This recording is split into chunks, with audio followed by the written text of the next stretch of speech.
So I've entitled this Escaping the Screen because I believe that's probably the next big thing that tech needs to enable us to do. I'm sure we've all seen these kind of life commentaries, I guess, of people walking around the streets looking at their smartphones rather than engaging with real life. And I think this is really one of the biggest potential areas that wearable tech could really help us with, is enabling or facilitating us to escape our screens, essentially. So first, before I really kind of kick off into this whole thing about how we're going to escape the screens and whatnot, I'm just going to really touch upon wearables because we were finalists in the Intel Make It Wearable competition last year. And when we were out in San Francisco, I think something really struck us. We spoke to a lot of people who have a lot of different wearable companies, but actually what really hit home was that no one really has any idea what a wearable device is or what it actually categorizes as. Put honestly, the category is just so broad. So just to kind of help this conversation, I've broken it down into three kind of key areas of wearable devices. The first one being data capture, data delivery, and tools, which do neither of these, data delivery or data capture, but they are just there to help us out in everyday life. To give you an idea of how kind of existing devices on the marketplace fit into these particular categories, I've put GoPro, Fitbit, HoloLens, and I'll talk about the Pop Stick and the Zoo Belt, which you may not have heard of, but the others are fairly standard. So the GoPro is unusual in that when we talk about wearables, lots of people kind of ignore the GoPro, but it is probably the best and most successful wearable to date. And obviously moving on to the Fitbits. So these guys really just capture data. And the reason why they've probably been first in the marketplace and the most successful to date is that they are relatively low power compared to these guys, the other guys, which are the data feedback or the data delivery guys, which take a lot of power, and therefore, given battery consumption, we're not quite there yet. The problem with these devices generally is they do give a lot of information, do capture a lot of information, but the issue is how to make that information valuable to people. GoPro's done a great job of it, actually, but they've had a lot of help with existing editing suites and whatnot. There is a real issue with the activity trackers at the moment because no one really cares. It's a lot of information. They tell you how many steps they do. They tell you all this. But realistically, it's not helping people get to the gym. So it's not solving that end problem. And that, I think, is really the major challenge, is turning all that information that they're gathering into stuff that actually is actionable and actually does do a job. So useful output. So I think you're going to find layers, social layers, digital layers, whatever, that lie on top of these devices to really help people, incentivize them into doing actual lifestyle changes. Data delivery is a little more interesting. These are quite big devices, quite clunky, but the nice thing about them with the Oculus, say the Avigon, I actually know the guys at Avigon quite well. Just to explain these quickly, the Avigon is basically a set of headphones. You spin it down and then you can consume content, so videos, films, whatever. And the Oculus, I'm sure you've all heard about, is a virtual reality headset. The big issue with these devices, obviously, is they're massive at the moment. They're pretty clunky. They're not particularly streamlined.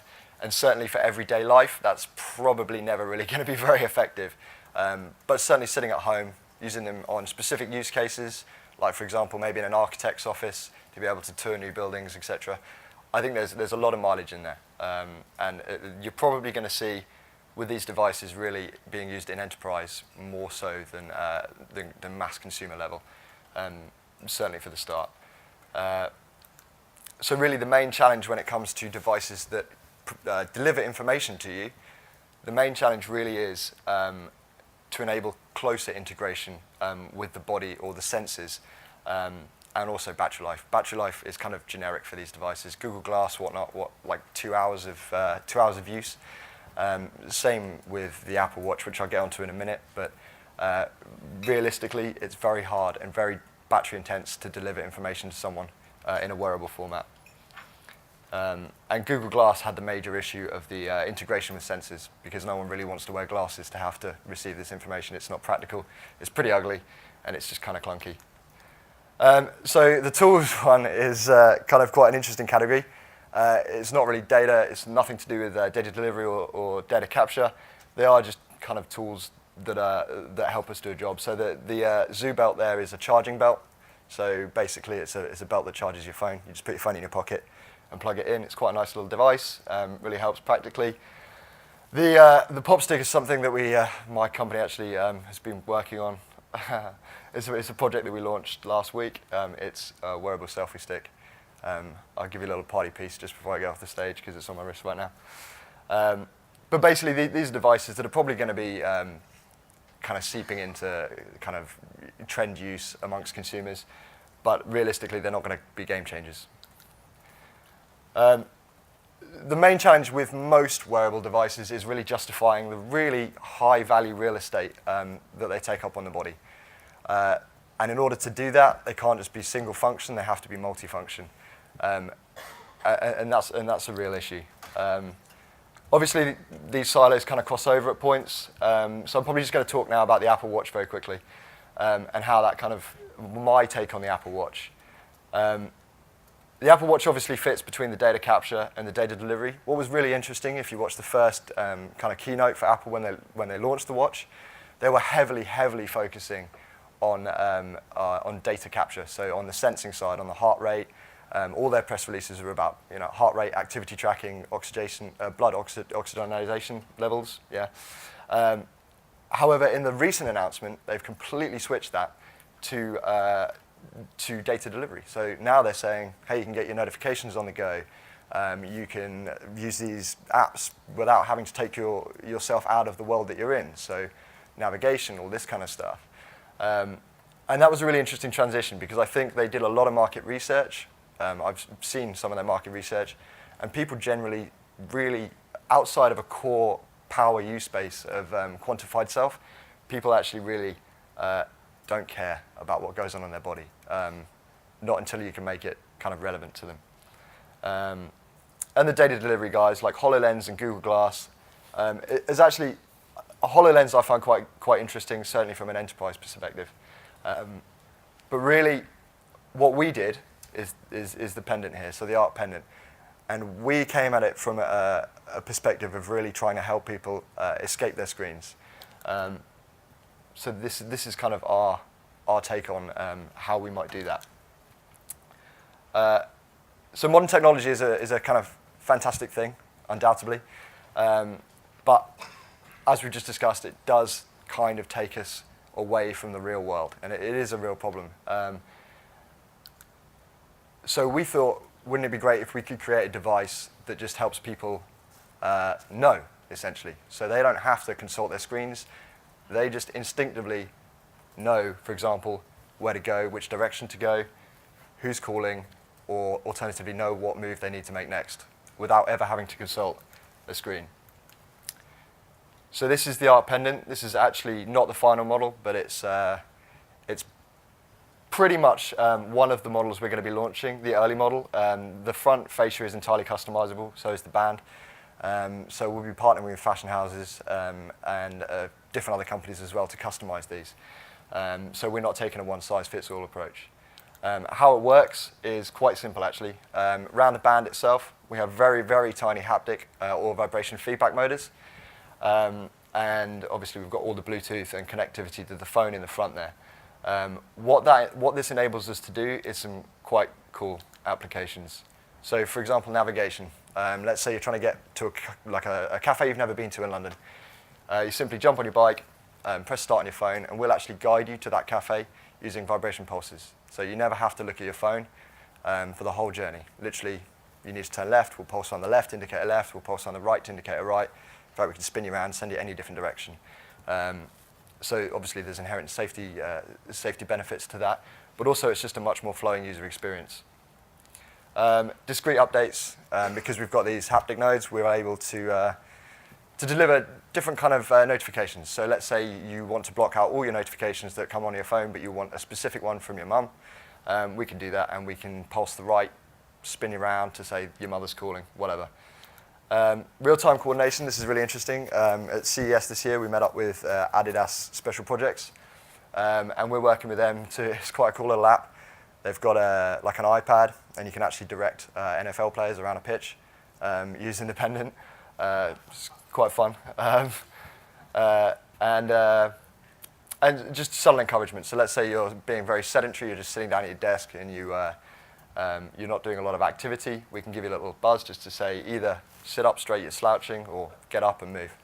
But that's up to you, so you set that, so it's not going to be, hopefully not too annoying. And immersive experiences, we're actually working with games developers as well to basically give actual haptic feedback on some of the games you play, especially on mobile games. It does make it quite immersive. Especially when you're being shot from behind. Yeah, so this is the kind of feedback that we've had from people. I'm not really going to go into it too deeply, but that's kind of a broad overview. And I think, undoubtedly, when it comes to wearables, we've still got a very long way to go. Certainly, on the data sensing side, it's going to be a lot easier, and I think you're going to see a lot more devices coming out in that particular side of wearables. But I think from the data delivery, we still need to sort out battery life to really make it a mass consumer product. But I think for enterprise, there's an awful lot of applications, whether it is from the architects to be able to visualize their houses, or internally in shops to give an entirely new shop window to people when they walk in. I think there's a lot of applications for virtual reality, but outside of that, I think possibly the most exciting company that I've come across when I was in San Francisco was a company called Magic Leap. I don't know, maybe some of you have heard it, but it's actually quite interesting, their technology. It's not kind of been announced yet, but it's a very, very discreet way of receiving information, and it's quite low power as well. But I can't really actually go into too much detail on that, but I'm sure just keep following him, Magic Leap, over the next kind of couple of years. But yeah, I think that's pretty much it. Any questions, feel free to ask. Thank you very much, Tom. Of course. Really interesting overview and kind of placement of where we are with wearables at the moment at the beginning, and I found that really interesting. And in terms of the Arc Pendant, sorry, I'm in an argumentative mood this morning. Do it. But the whole thing about vibrations, wearables, I get that, and that's really interesting. And say this kind of taptic feedback and being able to send heartbeats to other people, you know, the room like that. The room that I was in when that announcement, both times that Apple has announced that, people have been looking around, going, "Really?" But actually, it could be a thing until people start using it. I don't think we really know. You know, same as photos on cameras, perhaps. And you know, about subtle vibrations to help direct people, you know, when they're cycling along and whatever. Safety-wise, that's great. Not looking at the screen, that's great. What's wrong with audio feedback, mate? What's wrong with audio feedback? Yeah, for some of those use cases you were just talking about. Yeah. Well, the main issue with audio feedback is, first of all, especially when you're cycling, you're not supposed to have anything in your ears or any kind of audio feedback. I'm thinking about bone conducting. Exactly, and I tried a device on a couple of days ago that let you hear completely when you're around from Oyster. Yeah. They've got a new device out that just clips around the back. It's conducting, you can hear ambient sound, have conversations, but you've also got feedback in your ears as well. Yeah, absolutely. So we've done, we did an entire focus group and quite a number of studies with exactly that, so kind of audio feedback versus haptic. Yep. And the main response was actually overwhelmingly so, 80% of people roughly preferred to receive it in a haptic format rather than audio format. And the reason for that is audio format's just kind of annoying. I don't know if you've been driving in your car to listen to music and the audio cuts in and says, in 100 meters, turn left, in 50 meters, turn left now. It's incredibly frustrating. So how specific can the haptic feedback, this touch, you know, you've got little, from what I saw, the Arc Pendant just there, seems quite small, and I don't know if there's lots of nerve endings just there. Oh, no. How can you... well, if you, I don't know, I can't bring it back up, but no, it's around the whole band. Okay, right, okay, I missed that. Yeah, so it's very, very thin. It's like 2 millimeters basically in diameter each motor, so yeah. So I can feel on the whole left-hand side of my body when I need to turn left? Yeah, the whole neck, yeah. Okay, excellent. Any questions for Tom, ladies and gentlemen? Yes, please. Well, I was following the Intel Make It Wearable competition last year.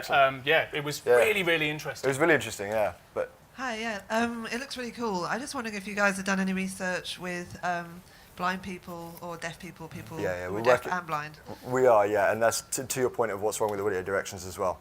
We're talking to RNIB at the moment. the main, they're really excited by it, and the reason is because blind people really rely on their audio sense, especially when they're navigating, especially when they're out and about, and anything that interrupts that is a real problem for them. So by giving them an extra input, which is basically using haptics, it's particularly beneficial for them. So yeah, we are in response. Yeah, thanks. Terrific. Any more questions at all for Tom? Yes, just over here. Just over there. Put your hand up again, please, sir. Thank you. What about, are the military or police interested in that? You know what? We haven't actually spoke to any yet, but if anyone knows anyone in these sectors, that would be really interesting. Because we have actually talked to someone who loosely involved in the military, but he seems to think there's a potential use case for troop manoeuvres, actually very, very precise troop movements as well. Because again, it doesn't take up your audio or your visual. It's a completely non-distracting way to move people quite specifically in coordinated movements. So potentially, yeah.